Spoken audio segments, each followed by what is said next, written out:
Hello everyone, welcome back. Last class में हमने osmotic pressure जो कि फोर्थ क्वालिटेटिव प्रॉपर्टी है वो कर ली थी। ऑस्मोटिक प्रेशर क्या होता है, रिवर्स ऑस्मोसिस क्या होती है, ऑस्मोसिस क्या होती है, तीनों हमने जो डेफिनेशंस है, तीनों जो छोटे छोटे से टॉपिक्स हैं वो हमने कवर कर लिए थे। और उसमें हमने ये भी किया था कि show that osmotic pressure is a colligative property. Colligative property क्यों है वो एक्सप्रेशन भी हमने कर लिया था, छोटा सा 2 मार्कर्स में वो आता है। लेकिन उसमें एक चीज रह गई थी कि मॉलिक्यूलर मास कैलकुलेशन कैसे करेंगे फ्रॉम ऑस्मोटिक प्रेशर। हमने तीनों क्वालिटेटिव प्रॉपर्टी से मॉलिक्यूलर मास कैलकुलेशन कर ली थी, इससे रह गई थी तो वो भी कर लेते हैं। ऑस्मोटिक प्रेशर की इक्वेशन क्या थी? Pi equals to N upon V R T. I think याद होगी आपको, क्योंकि मैंने आइडियल गैस इक्वेशन से लिखवाई थी कि आइडियल गैस इक्वेशन क्या होती है, PV equals to N R T. ये आइडियल गैस इक्वेशन है जहाँ पे P प्रेशर है, V वॉल्यूम है, N नंबर ऑफ मोल्स है सोल्यूट के, R है यूनिवर्सल गैस कांस्टेंट, T है टेम्परेचर इन केल्विन।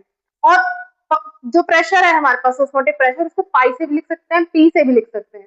तो ये वाले टर्म इधर ले आए डिनोमिनेटर में, और P को, जो ऑस्मोटिक प्रेशर है उसको P को हमने पाई से डिनोट कर दिया, बन गई इक्वेशन। अब ये जो नंबर ऑफ मोल्स है वो किसके? सोल्यूट के। और पूरे चैप्टर में B से हम डिनोट करते हैं सोल्यूट को, A से हम डिनोट करते हैं सॉल्वेंट को। नंबर ऑफ मोल्स का फॉर्मूला क्या होता है? Given mass upon molecular mass. क्योंकि बात सोल्यूट की हो रही है तो सबस्क्रिप्ट में B ही आएगा। और देखो डिनोमिनेटर में V है तो V को वही यहीं का यही लिख लो, RT यहीं के यही, MB कैलकुलेट करना है मॉलिक्यूलर मास ऑफ सोल्यूट, इसको इधर ले आओ, ये बाकी चीजें क्या आ जाएंगी इस तरफ आ गई,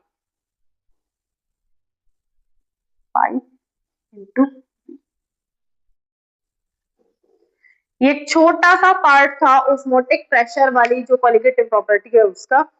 अब ऑस्मोटिक प्रेशर के ही डिपेंडेंट जो है 3 टर्म्स होती है, 3 तरह के सॉल्यूशंस हम बनाते हैं ऑस्मोटिक प्रेशर के बेसिस पे, या फिर हम कह सकते हैं कि हम सॉल्यूशंस को क्लासिफाई करते हैं on the basis of osmotic pressure, और साथ साथ कंसंट्रेशन भी लिखा जाता है। तो वो 3 सॉल्यूशंस कौन कौन से होते हैं? आइसोटोनिक, एक होता है हाइपोटोनिक, और एक है हाइपरटोनिक। ये 3 तरह के सॉल्यूशंस हैं। हम क्लासिफाई करते हैं किसी भी सॉल्यूशन को, दो को कंपेयर करते हैं जब, कि वो हाइपोटोनिक है या हाइपरटोनिक है या आइसोटोनिक है, तो किस बेसिस पे हम करते हैं क्लासिफाई? ऑस्मोटिक प्रेशर के बेसिस पे। तो ऑस्मोटिक प्रेशर के बेसिस पे ये जो क्लासिफाई करना है, आइसो का मतलब क्या होता है? सेम, और टोनिक यहां रेफर करता है कंसंट्रेशन या फिर ऑस्मोटिक प्रेशर।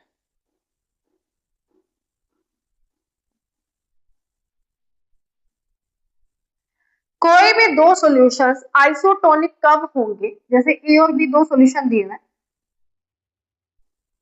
मान लो इन दोनों का ऑस्मोटिक प्रेशर हो गया बराबर, ऑस्मोटिक प्रेशर दोनों का बराबर है, दोनों की कंसंट्रेशन भी बराबर है, तो ये हमारे पास हो जाएंगे आइसोटोनिक सॉल्यूशन। ऐसे दो सॉल्यूशंस जिनका ऑस्मोटिक प्रेशर सेम है, जिनकी कंसंट्रेशन सेम है, उनको हम बोलते हैं आइसोटोनिक सॉल्यूशन। अब देखो हाइपर वर्ड सबने सुना होगा कि हाइपर हो रहा है, जैसे बोलते हैं ना, किसी को ज्यादा गुस्सा आ रहा है तो बोलते हैं हाइपर हो रहा है। तो हाइपर वर्ड से याद रखना कि जिन दो सॉल्यूशंस को कंपेयर कर रहे हो उनमें से जिसका ऑस्मोटिक प्रेशर ज्यादा होगा, कंसंट्रेशन सेकेंडरी मान के चलते हैं हम, ऑप्शन में कई बार दोनों ही दिए होते हैं, जैसे एमसीक्यूज में पूछ लेता है which of the following is isotonic solution, या फिर what is the condition for a solution to be isotonic, for two solutions to be isotonic। तो उसमें ऑस्मोटिक प्रेशर भी आ सकता है ऑप्शन में, कंसंट्रेशन भी आ सकता है, और दोनों भी आ सकते हैं, और ऐसा आया है प्रीवियस ईयर्स में आया है। तो जब ये दोनों ही ऑप्शन आ जाए तो हमें जो प्रेफरेंस देनी है वो ऑस्मोटिक प्रेशर को ही देनी है। ये मैं बता दूं, ये क्वेश्चन आया हुआ है प्रीवियस ईयर्स में कि जब दोनों ऑप्शन दे रखे हो, कंसंट्रेशन भी दे रखा हो, ऑस्मोटिक प्रेशर भी दे रखा हो, तो हमें टिक किसको करना है? ऑस्मोटिक प्रेशर को प्रेफर करना है। अब मैं इस पे थी हाइपरटोनिक सॉल्यूशन बता रही थी कि हाइपरटोनिक सॉल्यूशंस क्या होते हैं। हाइपर वर्ड से याद रखना है, हाइपर बड़ा कॉमन सा वर्ड है, बोलते हैं ना हाइपर हो रहा है, तो जिस भी सॉल्यूशन का, जिन दो सॉल्यूशंस को कंपेयर कर रहे हो और जिस सॉल्यूशन का ऑस्मोटिक प्रेशर ज्यादा होगा as compare to other solution, उस सॉल्यूशन को हम बोलते हैं hypertonic solution. The solutions which have, या फिर the solution which have higher osmotic pressure as compare to other solution, वो हो गया हमारे पास हाइपरटोनिक। और जिसका ऑस्मोटिक प्रेशर कम होगा वो क्या होगा? हाइपोटोनिक। हाइपर का उल्टा क्या हो जाएगा? हाइपो। आइसो, इनमें same osmotic pressure, same concentration. Hypertonic, जिस सॉल्यूशन का ज्यादा ऑस्मोटिक प्रेशर है या ज्यादा कंसंट्रेशन है एज कंपेयर टू अदर, और जिसका कम है वो हो गया हाइपोटोनिक सॉल्यूशन। तो अब ये डिटेल में कर लेते हैं, हाइपोटोनिक, हाइपरटोनिक, हाइपोटोनिक सॉल्यूशन, तीनों सॉल्यूशन आइसोटोनिक वगैरह। अब ये है हमारे पास आइसोटोनिक, हाइपरटोनिक और हाइपोटोनिक सॉल्यूशंस। ये इनकी स्टेटमेंट लिख दी है मैंने। आइसो का मतलब सेम, टोनिक का मतलब ऑस्मोटिक प्रेशर। हाइपर मैंने बता दिया, हाइपर में हायर और हाइपो में लो। तो ऐसे सॉल्यूशंस जिनका ऑस्मोटिक प्रेशर बिल्कुल सेम होता है या फिर कंसंट्रेशन बिल्कुल सेम होती है। अब कंसंट्रेशन क्यों लिखा है यहाँ पे? ऑस्मोटिक प्रेशर अगर दो सॉल्यूशंस का बराबर है, मान लो एक सॉल्यूशन का ऑस्मोटिक प्रेशर है पाई 1 और दूसरे का ऑस्मोटिक प्रेशर है पाई 2, जब ये दोनों इक्वल है तो पाई की इक्वेशन क्या है? CRT है ना, यही equation, pi equals to CRT। अब सॉल्यूशंस को सेम टेम्परेचर पे रखा हुआ है, गैस कांस्टेंट दोनों के लिए सेम रहेगा R। कंसंट्रेशन एक की मैंने लिख दी है C1 और एक की कंसंट्रेशन C2 RT। अब RT से RT कैंसल, क्या बचेगा? C1 इक्वल्स टू C2, यानी कंसंट्रेशन भी दोनों सॉल्यूशंस की क्या हो जाएगी? बराबर हो जाएगी। तो स्टेटमेंट में दोनों ही लिखे हैं हमने कि जो सॉल्यूशन जिनका ऑस्मोटिक प्रेशर सेम है, कंसंट्रेशन सेम है, उनको हम बोलते हैं आइसोटोनिक सॉल्यूशन। और वो सॉल्यूशन जिसका ऑस्मोटिक प्रेशर दूसरे के कंपैरेटिवली हाई होता है उसको हम बोलते हैं हाइपरटोनिक, और जिसका ऑस्मोटिक प्रेशर दूसरे के कंपैरेटिवली कम होता है उसको बोलते हैं हाइपोटोनिक सॉल्यूशन। तो ये तीनों हमारे पास हो गए, आइसोटोनिक, हाइपोटोनिक और हाइपरटोनिक सॉल्यूशन। अब हाइपरटोनिक सॉल्यूशंस में किसको लिख सकते हो? किसकी कंसंट्रेशन ज्यादा होगी? कंसंट्रेशन बोलोगे कैसे? जिसमें सोल्यूट का अमाउंट ज्यादा होगा as compare to other solution, उसको हम बोलेंगे हाइपरटोनिक सॉल्यूशन, उसकी कंसंट्रेशन बहुत ज्यादा रहेगी। अब जैसे तीन तरह के सॉल्यूशन बनाते हैं, देखो तीनों सॉल्यूशन, एक है हमारे पास 0.9% NaCl सॉल्यूशन, एक है इससे ज्यादा कंसंट्रेशन वाला NaCl सॉल्यूशन, और एक है इससे कम कंसंट्रेशन वाला 0.9% NaCl। अब देखो जो ये 0.91% सॉल्यूशन है, NaCl का सॉल्यूशन जो है 0.9% वाला, ये होता है हमारे पास RBC से, अगर इसका कंपेयर करें तो आइसोटोनिक, आइसोटोनिक विद RBC, मतलब रेड ब्लड सेल के साथ ये जो है कोई भी ओस्मोसिस शो नहीं करेगा। दो सॉल्यूशन जो भी आइसोटोनिक है, ऑस्मोटिक प्रेशर सेम है, वहां पे कोई ओस्मोसिस नहीं होगी। यहाँ पे लिख सकते हो no net osmosis, no net osmosis, क्योंकि दोनों का ही जो है कंसंट्रेशन और ऑस्मोटिक प्रेशर बराबर है। अब जिसकी कंसंट्रेशन ज्यादा, ये एक एग्जांपल की तरह लिख रही हूँ भाई मैं यहाँ पे कि हाइपोटोनिक, हाइपरटोनिक को पता कैसे कर सकते हो कि एक स्टैंडर्ड कंसंट्रेशन है 0.9% NaCl की, चाहे 0.9% लिखो चाहे 0.91% लिखो, अगर मैं इन दोनों को देखूं ना, RBC को और इसको 0.9% NaCl को, तो ये दोनों है आइसोटोनिक सॉल्यूशन। एग्जांपल यहाँ लिख सकते हो। और जिसमें हमने क्या किया, कंसंट्रेशन थोड़ी सी बढ़ा दी, 0.9% ना रख के हमने कंसंट्रेशन को थोड़ा सा बढ़ा दिया, तो कंसंट्रेशन जब इंक्रीज हो गई, higher osmotic pressure, higher concentration, higher concentration, तो ये कौन सा होगा? हाइपरटोनिक। अभी हम किससे कंपेयर कर रहे हैं? RBC से, hypertonic as compare to RBC। RBC के कंपेयर में करके, मतलब कंपैरेटिवली ये क्या होता है? हाइपरटोनिक सोल्यूशन होता है। और जो 9% वाले से कम है, 0.9% से कम कंसेंट्रेशन नहीं हो जाएगा हाइपोटोनिक। तो ये तीनों एग्जांपल्स इसमें दे सकते हो।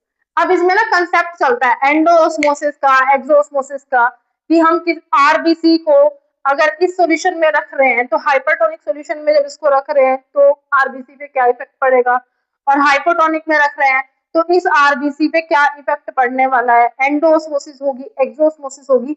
ये सारा कंसेप्ट हम नेक्स्ट क्लास में करेंगे। आज सिर्फ हमें यही करना था कि ऑस्मोटिक प्रेशर से मॉलिक्यूलर मास की कैलकुलेशन, आइसोटोनिक सॉल्यूशन क्या होता है, हाइपरटोनिक और हाइपोटोनिक। लेकिन एक और चीज अभी रह गई, जितनी भी हमने कोलिगेटिव प्रॉपर्टी की है, चारों कोलिगेटिव प्रॉपर्टीज में से जो प्रेफर्ड कोलिगेटिव प्रॉपर्टी होती है for the calculation of molecular मास, वो हमारे पास होती है ऑस्मोटिक प्रेशर। अभी मैंने इसका अभी तक नाम नहीं मिटाया क्योंकि अभी ये चीज लिखनी है हमें कि कौन सी कोलिगेटिव प्रॉपर्टी प्रेफर्ड होती है for the calculation of molecular mass of polymers, macromolecules, जितने भी ये होते हैं बड़े बड़े मॉलिक्यूल्स, इनके मॉलिक्यूलर मास को कैलकुलेट करने के लिए हम कौन सी कोलिगेटिव प्रॉपर्टी प्रेफर करते हैं, ऑस्मोटिक प्रेशर। और ये वाइवा का क्वेश्चन है, ये पूछा गया है, ठीक है। मैं जितने भी क्वेश्चंस बताती हूँ वो कहीं ना कहीं वाइवा में पूछे जा चुके हैं, जो मेरा एक्सपीरियंस रह चुका है टीचिंग का। अब ऑस्मोटिक प्रेशर को प्रेफर क्यों करते हैं, अब वो भी देख लेते हैं। तो मैं इसको क्लियर कर देती हूँ और फिर हम करते हैं कि which colligative properties preferred for the calculation of molecular mass of polymers and macromolecules. अब ये क्वेश्चन है, हमारे पास दो क्वेश्चन है, आंसर सेम है दोनों का। फर्स्ट क्वेश्चन है कि कौन सी कोलिगेटिव प्रॉपर्टी को प्रेफर किया जाता है for the calculation of molecular mass of polymers, कि जितने भी मैक्रोमोलिक्यूल्स हैं, पॉलीमर्स हैं, प्रोटीन्स हैं, उनके जो मॉलिक्यूलर मास की कैलकुलेशन है उसके लिए कौन सी कोलिगेटिव प्रॉपर्टी को प्रेफर किया जाता है और क्यों किया जाता है। और इसका आंसर तो हो जाएगा कि ऑस्मोटिक प्रेशर, फर्स्ट पार्ट का तो आंसर वही हो जाएगा कि ऑस्मोटिक प्रेशर को प्रेफर किया जाता है, पर क्यों। और सेकंड क्वेश्चन इसी से रिलेटेड है, मतलब सेम हो गया बिल्कुल, कि एडवांटेजेस क्या है।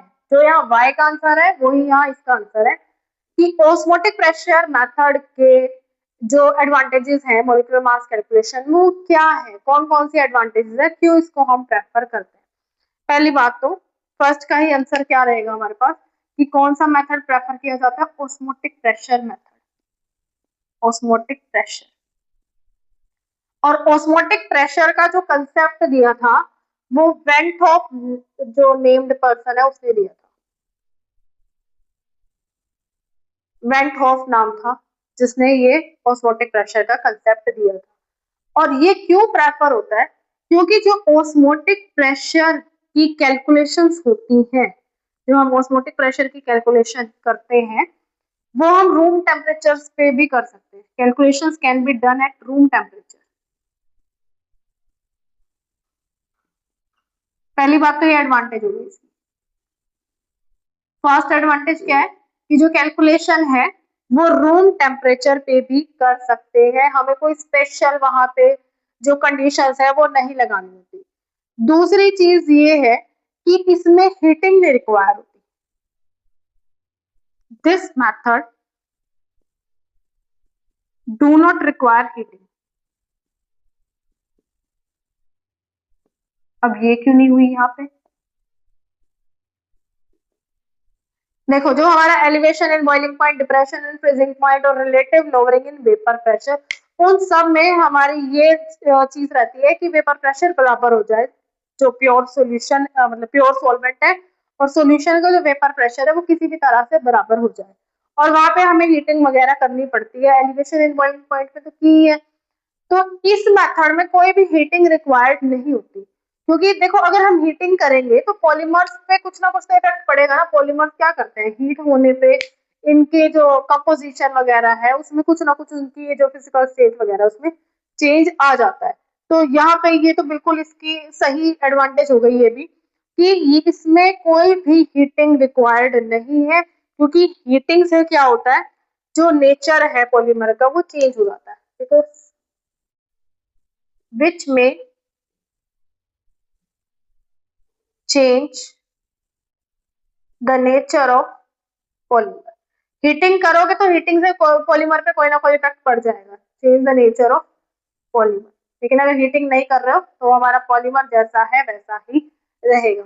ये 2 एडवांटेजेस हो गई। तीसरी एडवांटेज ये है, जो बाकी क्वालिटेटिव प्रॉपर्टीज हैं उनसे जो भी वैल्यूज आती है हमारे पास, वो बहुत ज्यादा क्या होती है, बहुत छोटी होती है और उनकी हम मेजरमेंट एक्यूरेटली नहीं कर सकते। The values obtained from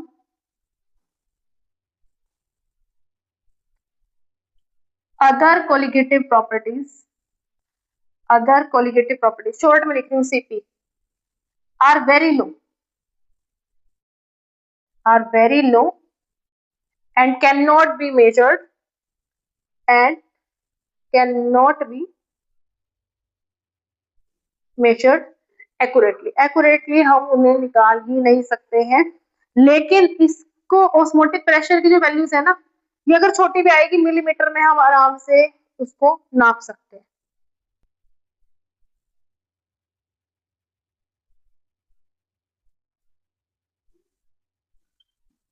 osmotic pressure का यूनिट होता है वो क्या होता है, mm/Hg, ये लिखा होता है ना।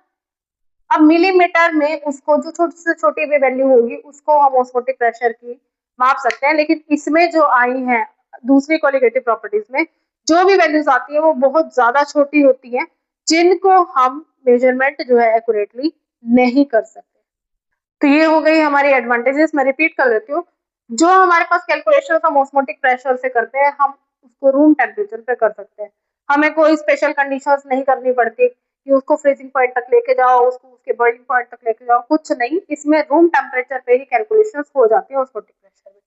सेकेंड ये है, इसमें हीटिंग की कोई रिक्वायरमेंट नहीं होती है, और हीटिंग अगर नहीं रिक्वायर्ड हो रही है वो एक बहुत अच्छी एडवांटेज है, क्योंकि पॉलीमर्स वगैरह जो ये प्रोटीन्स वगैरह हैं, प्रोटीन की डीनेचुरेशन हो जाती है। हम बायोलॉजी के चैप्टर में पढ़ेंगे कि अगर हम हीटिंग करेंगे पॉलीमर्स की या प्रोटीन्स की, उनका नेचर चेंज हो जाएगा।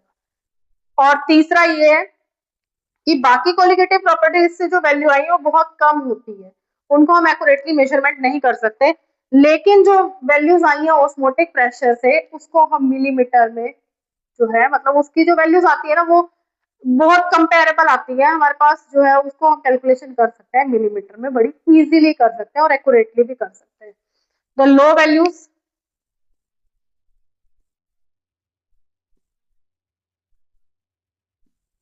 Of osmotic pressure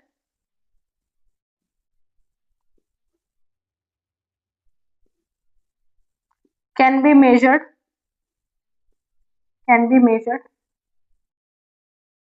easily in millimetre में इनको हम कैलकुलेट कर सकते हैं बड़ी आसानी से। इसमें कोई भी जो है होचपोच जो है नहीं होती है। तो ये हो गया हमारा ये टॉपिक कंप्लीट। आज की क्लास में इतना ही। नेक्स्ट क्लास में हम करेंगे सेमी परमेबल मेम्ब्रेन है, तो वो टॉपिक हमारा छोटा सा रह गया है। उसकी स्टेटमेंट है, उसमें नेचुरल और सिंथेटिक जो पॉलीमर वो है सेमी परमेबल मेम्ब्रेन, उसके एग्जांपल्स हमें देखने हैं। और हमारे पास एक रह गया है इसमें जो छोटा सा टॉपिक है, एंडोऑस्मोसिस और एक्सोऑस्मोसिस। कहने को छोटा है बट है उसकी, क्योंकि बायोलॉजिकल सिग्निफिकेंस जो हम पढ़ेंगे ओस्मोसिस की, वो उसी के बाद पढ़ेंगे। तभी मैंने आज आइसोटोनिक और हाइपरटोनिक वगैरह को स्टेटमेंट से एग्जांपल देके समझाया। अभी उसमें एंडोऑस्मोसिस और एक्सोऑस्मोसिस का कंसेप्ट इंक्लूडेड है, ये सारे इंटर रिलेटेड है। लेकिन एक क्लास में सारा कुछ पॉसिबल नहीं है, बहुत ज्यादा ही होच पोच हो जाती है। तो ये आज बस इतना ही। फिर हमारा एक went of factor, abnormal molecular mass और एज़ोट्रॉप्स, ये 2-3 टॉपिक्स रहते हैं। सिर्फ 1-2 क्लास का काम रह गया है, उसके बाद ये हमारा चैप्टर कंप्लीट हो जाएगा। नेक्स्ट यूनिट आपको सेकेंड यूनिट, इसमें इलेक्ट्रोकेमिस्ट्री करनी है या कोई और जो पार्ट है इनऑर्गेनिक या ऑर्गेनिक से कोई भी चैप्टर करना है, तो आप कमेंट सेक्शन में वो बता सकते हैं। तो आज की क्लास में इतना ही, मिलते हैं नेक्स्ट क्लास में। Thank you, have a nice day.